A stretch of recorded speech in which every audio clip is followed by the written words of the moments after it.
Hi everyone, my name is Chrys. Today is Christmas Eve. I just finished watching The Nightmare Before Christmas and I am wearing my The Night Before Christmas shirt too. I wanted to do this video to share a couple of Christmas gifts, early Christmas gifts that I got, 2 reviews that came in for Tsunami Crimes, Book 3 in the Disaster Crime series. They both came in on December 21st, which is the winter solstice, and I love them. They really made my day and made me happy, so I just wanted to do a little video and read them and share them. The first customer review says, "These two, Beth and Donovan, have the worst luck in history. Don't ever travel with them. I couldn't put this book down, literally. I was up until 3 a.m. one night reading. While on their honeymoon, the unthinkable happens. A tsunami hits Hawaii. As if that weren't enough, the threat they have been dealing with for a year has also followed them to the lover's paradise. This isn't a great start to marriage, guys." Blame the author. As much as I want to say, "Oh, come on again, really?" I can't. Chrys is just that good of a writer. These two characters have been in so many disasters that should be laughable, but the stories are well written, captivating, and they grab the reader and draw them in. I highly recommend reading the series, and I look forward to reading the next one. I cannot imagine what could possibly happen to them now. I really love that review because there is something that had been on my mind while I create more of the books in this series is, will people start to look at it as being like truly impossible, that these two characters keep ending up in these disasters? That was a fear I had, but I saw it. I saw the vision and I saw the stories and they worked for me, the author, but you just never know what works for the reader. So I'm just really happy that at least one reader has confirmed that although it should be silly and it should be impossible, they're captivated by the story even if it is impossible in real life. The other review that came in says this: "This is my favorite installment in the series so far. It's the first time I've applied a 5-star rating to this entire series." She's given me 4 stars, or 4.5 stars. "Things get a bit crazy. I mean, crazier than usual. And the reader is left wondering, really for the first time, if the heroes will be okay in the end. I feel like this installment went back a bit and decided to clean or clear up anything that might have been unsaid, misunderstood, or downplayed in the past, and put it all front and center. In this installment, matters will be resolved, whether we like the way it happens or not. This book made me appreciate Beth more than I ever have in the past.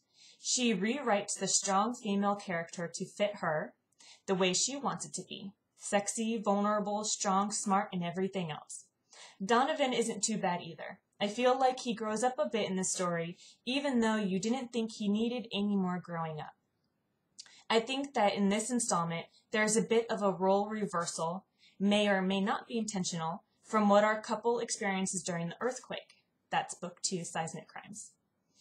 In this installment, we get to see Beth save lives and be a leader in the face of disaster. Even when she's put in a situation that requires someone to save her, she helps them get to her. Beth is the clear hero of this story, and I love it."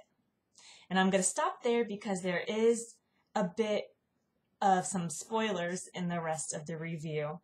But she says that she highly recommends the series to fans and adult readers of crime thrillers and romantic suspense. What I really love about this review is that this reader really got what I was doing with the story and with these characters. I really did try for that role reversal that she pointed out, where in Seismic Crimes, Donovan's doing more of the saving and helping people. And now in this one, Tsunami Crimes, Beth is doing it. And I really love that because I actually had a critique partner who read Seismic Crimes, and she did not like Beth at all, how I had originally written her. She called her some not so flattering names and did not like that Beth saved the day or kind of really helped to save the day in Seismic Crimes. So because of that critique, I had ended up downplaying Beth's role just a little bit in the end of that story, and had Donovan and Thorne in Seismic Crimes do more of the action at the end of Seismic Crimes.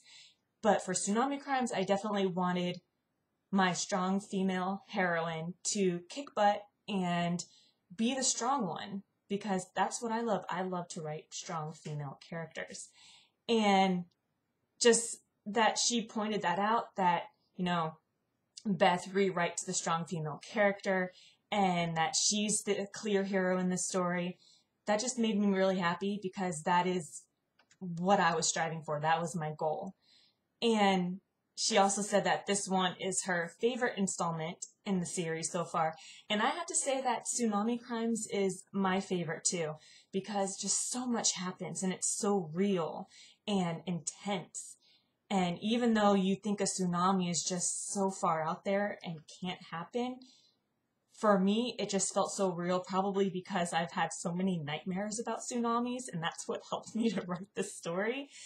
But it's just devastating, but then there's hope and there's romance, and I just even think about the story that I wrote and I'm just kind of blown away by it as the author, because sometimes you look back at your story and you're like, whoa, I wrote that. And I definitely get that when I look at Tsunami Crimes.